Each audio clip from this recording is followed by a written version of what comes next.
What we're going to be talking about today, we're going to be delving into the topic of mindfulness. In particular, we're going to be looking for the evidence for its effectiveness, but also how you can make it work for you in your own practice. Hannah Ellicock is my guest, and she's pretty well equipped to explain all this. She is herself an osteopath.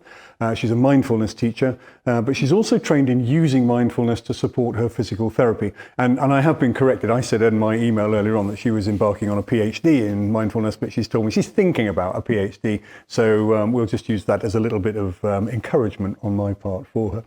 Anyway, the reason she wants to do it is because she's found mindfulness to be such a powerful technique. Hannah, great to have you with us. Thank you for giving up the time, and apologies for telling everyone you were already doing a PhD when you haven't started it yet.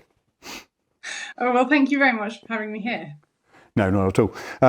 You and I have been talking before we went on air about what mindfulness is, and I wonder if perhaps it's quite useful for you to explain what mindfulness is not, because people have got, as you said to me, lots of misconceptions about it.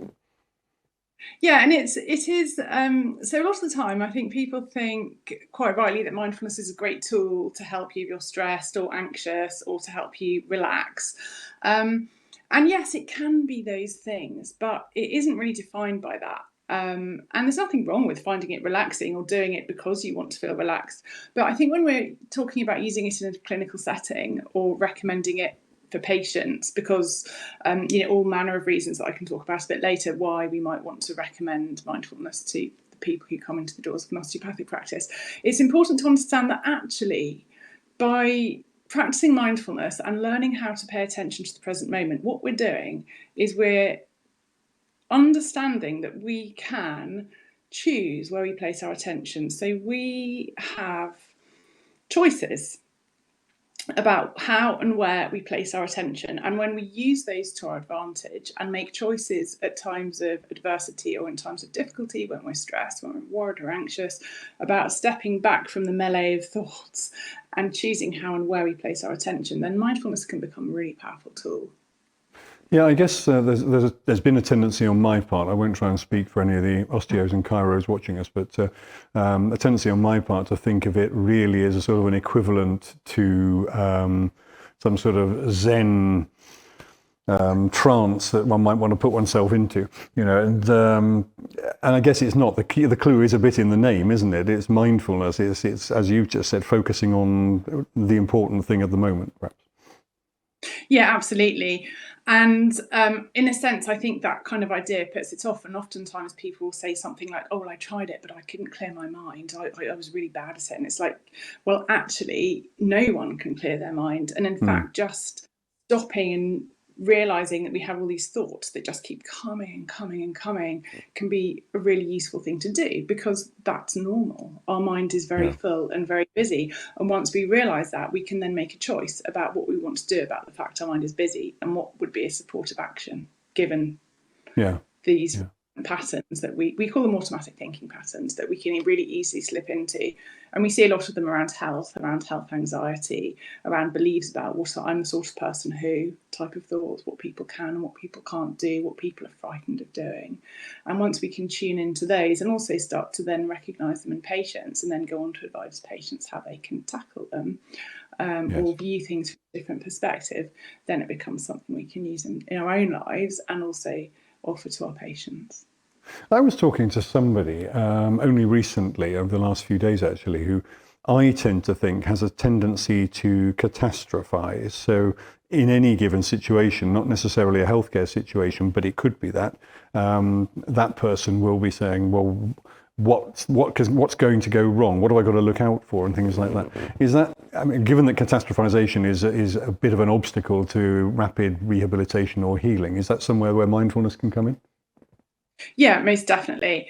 And it's interesting because it wouldn't surprise me at all whether someone who has a tendency to catastrophize in general is perhaps more likely to develop health anxiety or be anxious about their health. And what sprung to mind when you were telling that story about someone you recently seen was a patient I saw maybe about a year ago who tried to come and see me 3 times in a week because they were so worried about the pain in their back could, my back's gone, and what were the consequences of that going to be for their health at the work. They worked as a nanny, and they had to do lots of driving, looking after children. And so it's quite often, it isn't actually the discomfort, but the way that's projected into the rest of their lives, and this worrying, and we call it rumination, sort of churning over thoughts round and round in someone's mind that can then feed further into the tension in the body and then fuel the worries. Because I don't know what other people think, but to my mind, people always believe the sensations and the pain and the discomfort from their body more than anything I will tell them. That felt embodied truth seems much more powerful, and that is when challenging somebody on that can be helpful and supportive. I think it's very hard, even for an osteopath or a chiropractor with all our training, to really understand what's going through someone's mind when they've got severe back pain. Because I've often said to people, if you haven't ever had severe back pain, you don't know just how scary it is. Because it does feel as though it's never going to go away, and it does feel as though you've done something permanent and disabling. I was going to ask you though, a couple of weeks ago when we were talking, you mentioned that you had done a course at the UCO on mindfulness, presumably in connection with your osteopathy. Were they teaching specific ways to use it in practice to get better results? Yes, they were. It was a really fabulous course. It was set up by Dr. Hilary Abbey and a psychologist called Lorraine Nank. I think that's her name, Nank. And I think it's still running at the University College of Osteopathy, and it's called OsteoMAP, Osteopathic Mindfulness and Acceptance Program. And that is I'm sure there's people on here who've done the course, and it's really interesting. It's set as a 6-week protocol, and obviously we don't normally treat as protocol in osteopathy, but one of the exercises they do is hugely helpful, and they call it notice, breathe, expand, allow. So you could guide someone or place your hand, say for example if somebody with a shoulder issue, or hand onto their lower back, and just really ask them to come into that part of the body and slow it right down, to notice what's there, to dive into the discomfort and look at the quality of the pain, where it starts, where it stops, almost give it a colour, give it a texture, and then just see if by breathing and just breathing into that area and focusing their attention on it, they can maybe just allow it to soften just a little bit. And as we all know, often people get secondary issues with an acute lower back pain, say for example, because they're in pain and their discomfort, everything gets quite gripped and clenched. So just simply encouraging someone to soften and to localize and isolate the discomfort and be less frightened of it, and to get away from that feeling that they're going to break or snap in half, and then what's going to happen, who's going to walk my dog, how am I going to get to work, can I even drive, I can't even put my socks on. Can just start to slow everything down a little bit. So it's an approach orientation, and it's that element of mindfulness. So rather than avoiding the worries and the concerns and the catastrophizing thoughts, actually looking at them and shining the light of day on them and going, okay, well, let's just slow this down and see how things actually are, rather than how I think they are or how I worry they might become. Yeah. Was that course only open to osteopaths? As far as I'm aware, when I did it, but I did it when it very first started, but it may well have developed and changed now. So it's definitely. Well, I don't know. Is the UCO still thinking of moving down to share a campus with the Anglo-European College? Because they might have to share their courses with the chiropractors then. Yeah. I don't know how that's all going to work out, but to me, it seems like quite a good idea. Strength in numbers, resources. Of course, yeah. We'll see how it all pans out. Yeah, sure. So we said we were going to talk about evidence on this, and we have talked about evidence in the past. I was very skeptical about mindfulness when it first came out, because I thought it was one of these fad things that people had just invented a name for, and was worried that those people who were desperately keen to promote their pet topic would come up with flimsy evidence, which would be seized on by the press and everyone else. Tell us about the quality of the actual evidence, the proper evidence. Oh, I can start to rub my hands together with glee when I talk about evidence and get into. You can feel that PhD calling, can you? Yeah, if only. I would absolutely love to. It's just whether I can persuade my husband and kids it's a good idea and won't dominate my entire life, which that would be a lie. Quite there's hate, but there is a huge amount of evidence, because I've actually got a slide in the deck that it might be useful to show at this stage, which is where mindfulness-based cognitive therapy, which is the NICE recognised form of mindfulness, has come from. And it's a fusion of cognitive behavioural therapy and a type of meditation practice that Jon Kabat-Zinn, some people may have heard of him, he developed a program called mindfulness-based stress reduction, which he piloted with people with chronic pain in the late 80s, early 90s at Massachusetts Medical School. And so we've got this fabulous base of psychological and cognitive science that underlies the meditation that's then laid on top. And so it's a really great fusion of really quite hardcore, tried and tested cognitive-based therapy science mixed up with some really great, very thoroughly done, really quite high-powered RCTs around using mindfulness with all sorts of different populations. And it started off as a treatment. This is mindfulness-based cognitive therapy, which is the type of mindfulness I teach, the NICE recommended type. It started off as a treatment for severe recurring chronic depression. And then since then, it's kind of trickled outwards to health anxiety, to psychosis, to parenting, to pretty much anything you can think of, to people to help prevent burnout. So it's now being used much, much more in people who aren't seeking help for psychopathology, but people who are seeking help either because they're stressed, they're anxious, just a busy lifestyle, or perhaps they might have something else going on, or they might have a specific area they want to work with, such as pain or discomfort or a chronic long-term health condition. Are there areas where it's not appropriate to use mindfulness, do you think? Or perhaps a better question is, are there occasions when people might be using mindfulness where they shouldn't be? Yeah, most definitely. So if we rewind back to, I'm trying to think of things that are going to be most relevant to people watching. And if we rewind back to someone coming in the clinic in a lot of pain, well, to do an MBCT course, you're really looking at 2 hours a week, once a week, for 8 weeks. It's an 8-week, so it's 16 hours in total. The lesser version is called Finding Peace in a Frantic World. And you can just about condense that into 6 weeks, having a sort of maybe an hour and 15 minutes a week of teaching with a bit of home practice.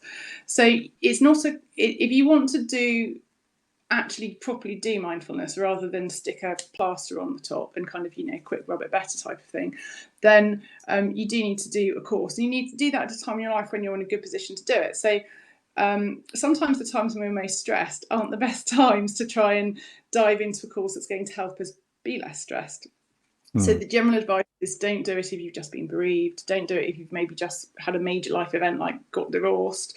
Don't do it if you're under a huge amount of stress and strain. That's the time when I'd say maybe go to something like some apps. There's Insight Timer, where you can get loads of free things. There's Dharma Seed if you want more of a Buddhist slant on it. There's ones you pay for.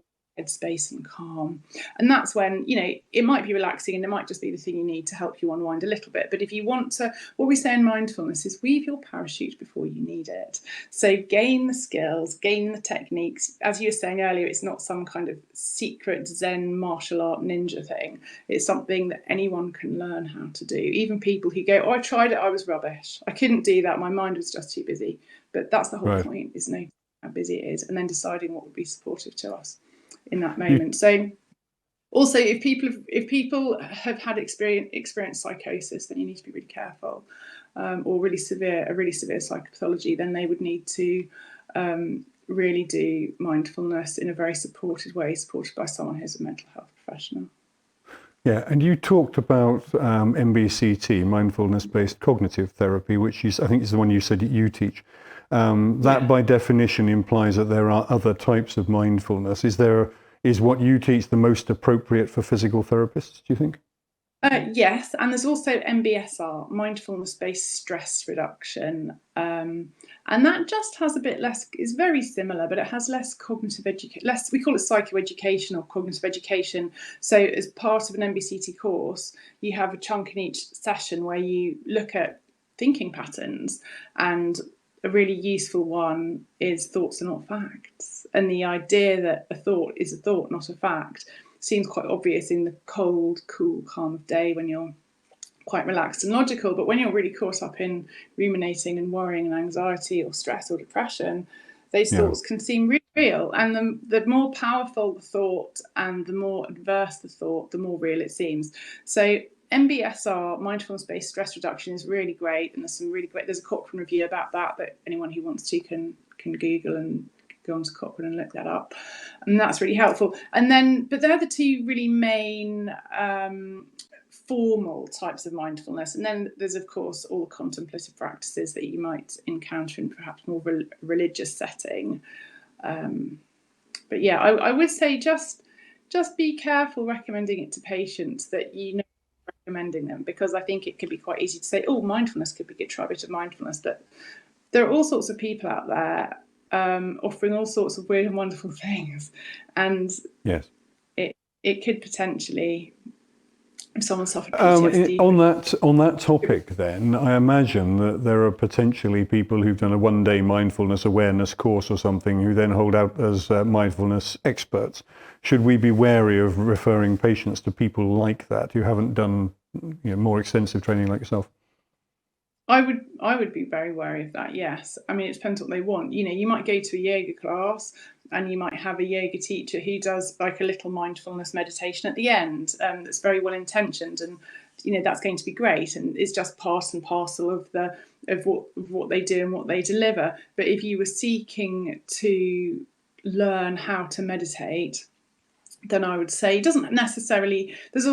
Then I would say, yeah, it really should be someone who's properly trained. And I mean, we know we're statutory registered as osteopaths, and if there's physios or chiropractors watching, they've all got their statutory registration or their registration in various forms, so they're answerable. But as an osteopath, as a mindfulness teacher, there's no statutory regulation. Registration body is entirely voluntary, so anyone can set themselves up as a mindfulness teacher. I've always found in the past that the people who are part of these broadcasts, our audience, they're always very alert to the possibility that they might be trying to do something for which they are not properly trained or equipped. We've had counsellors on the show before talking about mental health and so on, and people are, very alive to the fact that we mustn't stray outside our area of remit.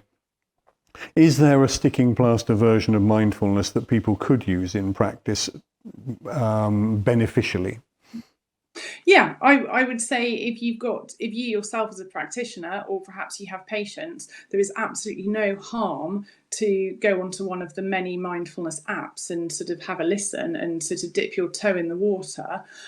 However, I would just say be aware that if someone has a history of mental health illness, not just feeling a little bit stressed, not just feeling a bit anxious, but has perhaps felt unwell enough, or that it was bothering them enough to perhaps certainly to see a psychiatrist, probably to see a psychologist, anything more than maybe seeing a counsellor, then it would be wise for them to embark on mindfulness with an experienced qualified teacher, simply because it can bring things up. For most people it will be fine, but it can bring stuff up. And so I did a non-academic mindfulness training with the Oxford Mindfulness Centre. There's Bangor University do it, Exeter University do it. There's another organisation called the Mindfulness Network that train people. And any of those training is going to take an absolute minimum of a year. And then you then have to teach 2 courses under very careful supervision. So for each session you deliver, you would have probably a minimum of half an hour, if not an hour, supervision discussing the session and looking at how you've taught. Whereas, say, for example, you're stressed, you're anxious, you have had a history of domestic violence, you perhaps have PTSD, and then you think, I know I'm quite stressed, I'll go and do a mindfulness course, that would help, and you do it with someone who doesn't really know what they're doing, even if they're very well intentioned. When you're asking someone to focus on body sensations, and they're perhaps on the edge of, and they start to perhaps have a triggering thought, and they start to breathe more rapidly and feel a little bit anxious, and you're saying, focus on the breath, that could tip them over into a panic attack, for example. So you do have to be quite, especially around trauma severe depression or severe anxiety. Okay. Does this mean that you've done other training in mental health, maybe mental health first aid or some such? Well, what it means is that before I teach anyone mindfulness, I screen them very carefully. And if I feel that their particular circumstances are outside my scope of practice, I refer them to another teacher. Well, I was thinking more of when you're dealing with patients. You've talked about not treating people with a history of psychosis. That means you should be able to recognize psychosis, which presumably means that you must have been either taught that as part of the mindfulness training or you've gone on some other... Well, because I wouldn't say that I have an experience of psychosis. I've treated people as an osteopath who've had an experience of having hearing voices or have had mental health difficulties in the past. But I think if you're doing a small intervention, such as the OsteoMap intervention that we were speaking about, that Hilary Abbey started at University called Osteopathy, then I don't think you need to have specific mental health training, because you're working in quite a small area and you've got a very specific way that you're working. But that, I think, is quite different to working with someone in a mindfulness setting and saying, okay, we're going to lie down and we're going to shut our eyes and we're going to tune into sensations from the body for 40 minutes. And that's when there's space for the mind to bubble up and for things to come up. So that's when it can be more problematic, rather than maybe following an app or going on Headspace or looking on Insight Timer or, whatever sort of mindfulness light people might do. So, I mean, I don't think people should hesitate about maybe recommending people diving into an app that gives them basically a relaxation. But I think it's useful to understand the difference between that and between doing a full mindfulness course, and how a full mindfulness training can actually be really supportive and helpful. Yes. Okay. A few questions have come in at the moment. Darcy, first of all, has said that John Kabat-Zinn deserves a Nobel Prize for formulating mindfulness. And I'd never heard that name before, but I imagine that you have, because it seems that that's the person who came up with all of this. He was you can actually, if you want to, watch an American documentary from the 1980s with some amazing hairstyles and outfits, which is all about his work in the I can't remember the exact name of it, but it was in Massachusetts pain clinic that he set up and founded, and they kind of shoved him in a room out of the corner and went, okay, well, you can give it a try. And he, while meditating, came up with the idea of, he actually called what he did a secular version of the Dharma. So the Dharma is the phrase used to describe the teachings of the Buddha. So that's when he looks at pain, he looks at the effects that has on people, and people with severe chronic illness and awful incurable conditions. And he helped them enormously through helping them live in the present moment and help them step back from thoughts and helping them to see all the things they could do rather than focusing on the things that they couldn't. And I've got a book. I've got a massive pile of books next to me. So this is a really good book. Well, I tell you what, I mean, probably a better bet is if you share it with me afterwards, then I can send that out as part of our follow-up email. Okay. But yeah, he wrote the foreword of that book, and it's a really interesting book. But he's written tons of books, and I'd recommend them wholeheartedly. Some of them are absolutely massive, great tomes, like about that thick. And I listen to ones like that on Audible because realistically, otherwise I'm never going to finish it. Okay. Other questions then. Mike wants to know, and you kind of touched on this, if there is a register of practitioners that offer more advanced mindfulness. More advanced, I'm guessing, than the yoga teacher who's done a little bit and just adds it in as a bit of relaxation. Yeah, there is. There's the British Association of Mindfulness-Based, it's called BAMBA. I can't remember the last day. Applications, British Association of Mindfulness-Based Applications. Although I have to say, I'm actually not on it because I keep putting off filling my forms in. I've been putting it off about 2 years. It's on my list of jobs to do. But yeah, so if you're on that register, it means you've undertaken proper training and that you're properly supervised, and your supervisor has said, yeah, they're decent. They're good to go. Hannah, if there were only some way that perhaps that you could channel your mind into just thinking about filling in the form for Bamba. Yeah, well, I'm really, really horrendously organised. It's one of my opportunity areas to work on. I go on to another question here from Cookie. Cookie says, could we not be using the biopsychosocial, I don't know if Cookie's the real name or that's one that's generated by the system. Could we not use the biopsychosocial model, motivational interviewing and lifestyle changes here? Now, I don't know enough about motivational interviewing. I know what it is, but I don't know enough about how one is meant to do it to know whether it is similar in any way or an alternative to mindfulness. I don't know about you.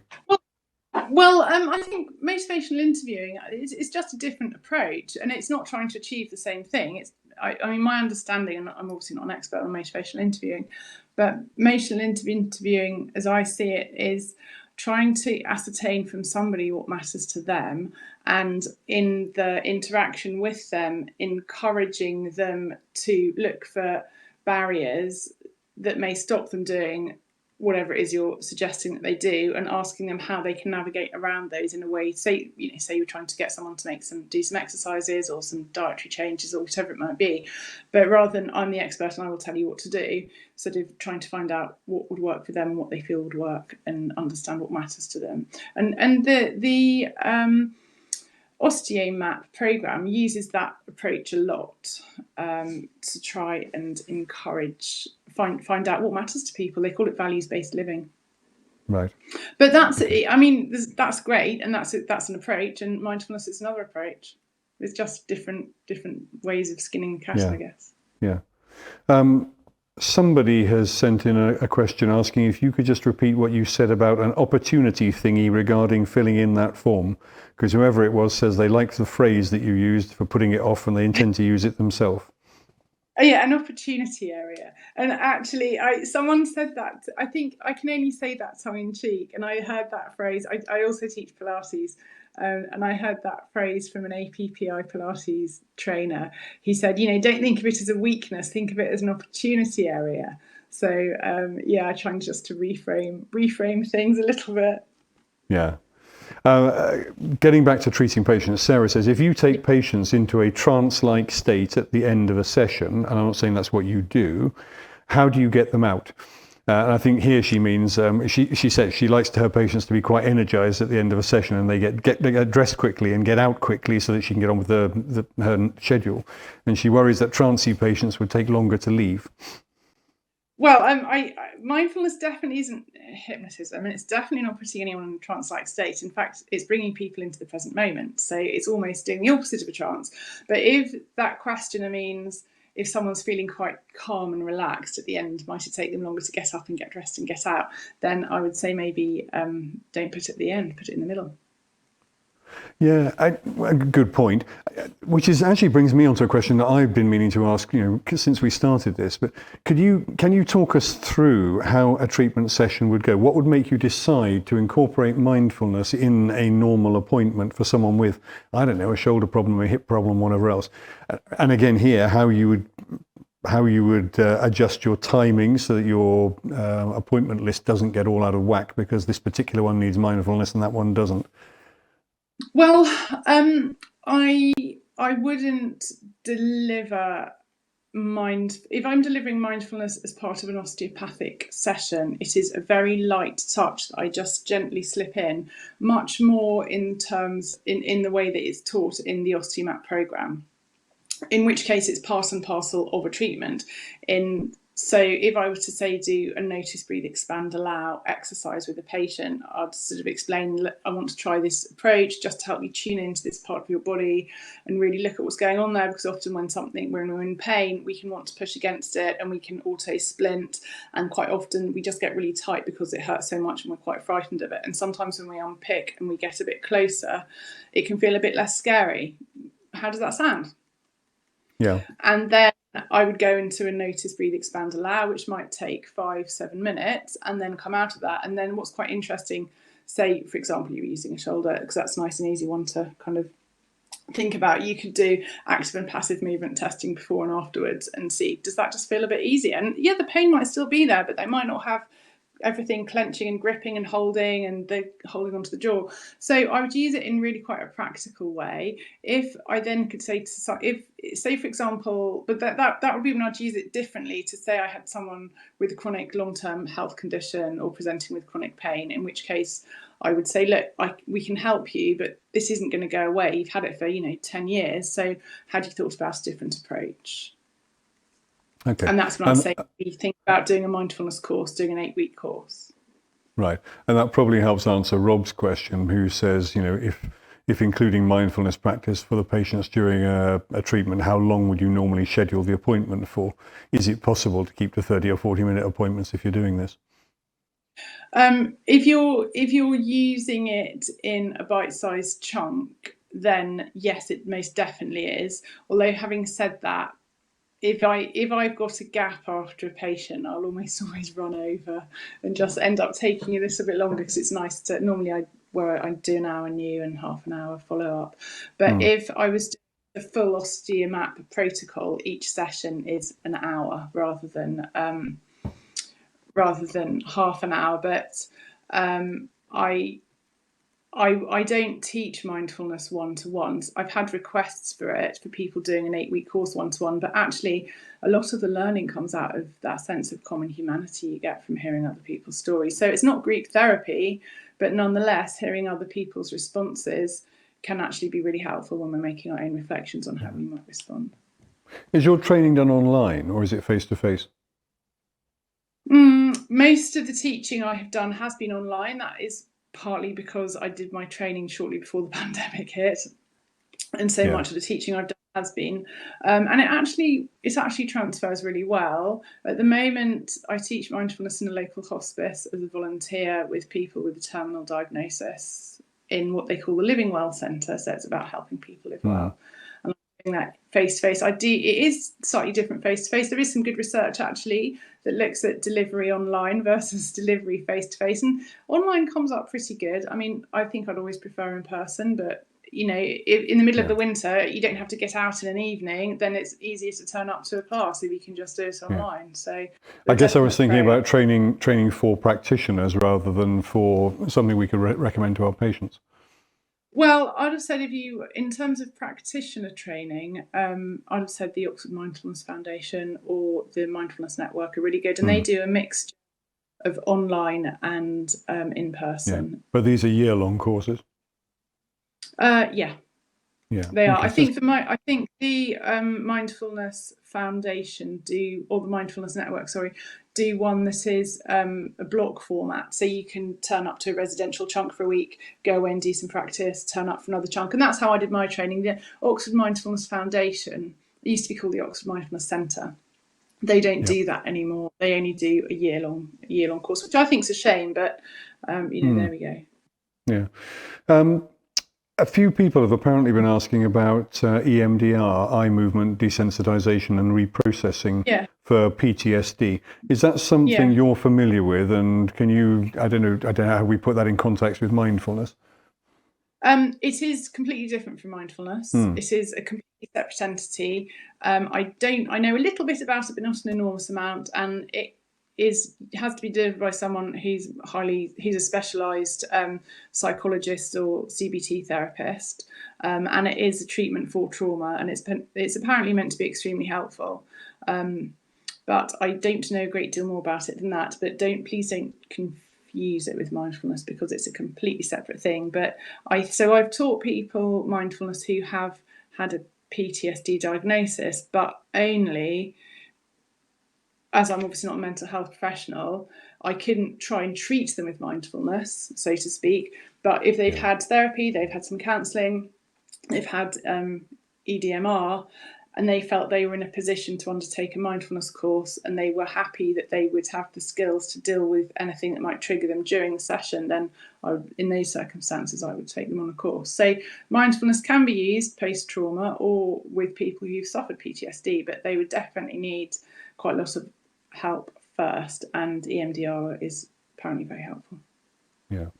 There's an interesting one here that's coming from Kim, Kim says she went on 2 mindfulness workshops and some of it was rather strange. She says her example is 20 minutes with a raisin. Does that ring any bells with you?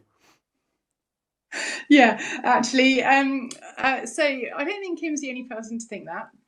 In fact, my mom was describing her friend's mindfulness course, saying, "Oh my goodness, they spent ages looking at a raisin. How ridiculous, can you believe it?" Well, the first exercise that you do on an 8-week MBCT course is actually you eat a raisin. And the reason is because you shove it in your mouth. Usually we just eat them by the handful or we don't even notice them. And it's just, the idea is to just take a simple everyday object that we're all familiar with and just really notice it and notice what's there. So yes, there are some, I generally I find it hard not to teach without a smile on my face. And I think it's best approached with a healthy dollop of humour. But that is an exercise. You can also do it with chocolate. Or any other small bite-sized piece of food. But it's quite interesting if anyone's interested in experimenting. Maybe just try and eat one mouthful of your lunch really slowly and mindfully and really notice the experience. How does it smell? How does it look? How does it feel in your mouth? How do you normally eat your lunch? I have a bit of a Labrador approach to this. I feel if I eat one mouthful of my lunch very slowly, someone else will eat the rest of it. So I try to get it down quite quickly. Well, that's when you have your fork ready to fend them off. Kim actually came back in and said they had to study the raisin in detail, colour, wrinkles, etc. Then listen to it as we squidged it between their fingers and put it in their mouth but not chew it. Felt the ridges. She says it's very weird and was a step too far for her. But some of the course, the focusing was very, very good indeed. What have I got here? Connie says, I'm not sure if he's still practicing, but Connie has a colleague called Richard Holding, who is an expert in EMDR. And of course, there will be a register of EMDR therapists, I'm sure, that people could find. I'm going to go off on a slight tangent here because Christina Ann has sent in a comment saying that our insurance needs to cover us and they want to know that we're qualified. Now, I'm going to talk to the audience for a second here because the insurance is one of those things which I get quite irritated by. There are some insurers who are very, very bad about providing cover for practitioners, which is why we at the Academy, after a lot of research into this, have now, I can't really say partnered up, but we have linked ourselves we have a relationship with BGI insurers. Now, this is not a financial relationship. We don't have no interest in it. They don't pay us for people who sign up, but they do provide a discount for APM members. But one of the things that attracted me to them is the fact that they don't necessarily look for a course which is formally accredited in some way. For example, dry needling, which is coming up at the end of this week. They've said if you have got instructors with sufficient experience, and they will judge that on the basis of their CV and what you tell them about it, then they will accept that you will be insured for whatever it is you've been taught to do. If you go beyond what you're taught, then you're not insured because that's obviously out of your skill set. And the same would apply to mindfulness. If you just tell them, you say, I want this added to the schedule, I now do mindfulness as well, just as you might for, I don't know, ultrasound or any other form of electrotherapy. BGI, are very, very flexible about this. And I'd recommend them to anybody. And if you are a member of APM, then you will get a discount, you get additional benefits as well. And they are good. But it's one of those things that's worth checking with your insurers, particularly if you're about to renew. You might want to ask them about how they cover adjunctive therapies and additional qualifications. So your thoughts, Hannah, on insurance for mindfulness? Well, I think if you're teaching mindfulness as a standalone, and you've done a mindfulness qualification and you are teaching mindfulness completely separately from osteopathy, then quite clearly you have to have specific insurance for that. However, I think if you're using a mindful approach when encouraging a patient to turn towards their symptoms and the area that they find uncomfortable that they're working with, I think that's just within our scope as holistic practitioners, really. Yeah. So if you're going to do a no breathe, expand, allow, or you're going to ask someone to soften into the pain and perhaps notice what thoughts are present when they become aware of discomfort, I don't think you need to get a special insurance for that. Yeah. Okay. In my opinion, I hasten to add. Yeah, before we went on air, you and I talked about the business of conventional doctors being expert in a huge range of things, which might not be the best way of dealing with patients, accepting that we want to be as holistic as possible. And Christopher has sent in a comment saying, and he's talking about mindfulness here, is there a risk of us trying to be the expert in everything, where it might be more sensible or suitable to refer to a professional who is dedicated in such approaches? Maybe, is that a sensible approach with mindfulness? Yeah, I think so. Well, I think probably part of the reason I wanted to train as a mindfulness teacher rather than stay as an osteopath with an interest in mindfulness, which is what the Osteomat course gave me, was just because I found it really interesting. I found it really helpful on a personal level. And I saw patients, say, for example, a fibromyalgia patient or a hypermobile patient, people who can't get away. We only have one place to live. And when you live in this body and it on a daily basis presents you with discomfort and pain that you want to get away from, I wanted to have another way of working with people. Obviously you don't need to go and train to be a mindfulness teacher to use just little elements within your practice, that's for sure. And it was just the direct, some people choose to specialize in work in the cranial field or the classical field or with children, and I just felt that my direction of travel was just moving towards being as interested in how the mind influences our health as anything I could do with my hands as an osteopath. Hannah, we've got just a few minutes left. Can I ask you some things which I thought were quite surprising? In part of the slide deck, which we will share with the audience after the show, you have got some papers which show that mindfulness can have an effect on some surprising areas, the length of telomeres, anti-inflammatory processes and so on. Can you elaborate on any of those? Well, how could that happen? Yeah. What's the mechanism here? Well, I think it's really all about cortisol. And there's some really interesting work about something about stress by McEwen, and it's if anyone's interested, it's in the slide deck, and it's probably in quite tiny writing, but it's up there with McEwen. 1993 was the first paper, and it's looking at the physiological markers of stress and the way they can reshape the architecture of our brain.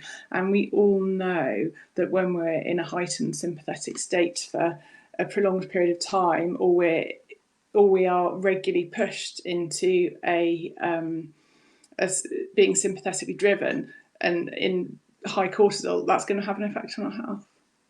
So I think there's a really, really direct link between feeling stressed, biological markers of stress, and health and well-being. Okay. And perhaps the last question before we have to close. Ian says he wonders if, and if so, how, you see any crossover between mindfulness for patients and mindful moving practices like the Pilates that you also teach, or other practices like yoga, Tai Chi, Qigong. Do they enrich each other? Yeah, massively, absolutely massively. I actually teach a CPD course called Mindfulness and Pilates for the Pilates organisation I trained with, the APPI, because I just felt that as I learned more about mindfulness and my practice deepened, I taught in a different way, and I thought about how I moved in a different way, and I wanted to teach people to really tune into their bodies and really feel and notice how the movement felt, particularly if they're rehabilitating from an injury. Just being really kind and gentle, and sometimes when people take a really gentle approach, when they notice, they can make themselves work harder if they feel that's appropriate. But it's noticing and tuning into it rather than just kind of beasting yourself where I think it can be really helpful. Yeah. Hannah, we're just about out of time, so thank you very much for giving up your time to talk about this. I mean, one of the things that I really like about this, and I'm hoping you'll come back and we can develop this a bit further sometime in the future perhaps, is that I've always had a perception mindfulness is a bit woolly, and you're not woolly. You're a practitioner who's being quite down to earth about the evidence and how we can put it into practice, where it's appropriate, where it's not, and I hope that's really useful to the people watching. We've had just under 400 people watching, and I've had no reports of any login problems, so I'm hoping that the new system has worked quite well. That's a very healthy number for a Monday, especially as we're only just at the end of the holiday season. So clearly it's something which is of interest to a whole load of chiropractors and osteopaths. So thank you very much. Thank you.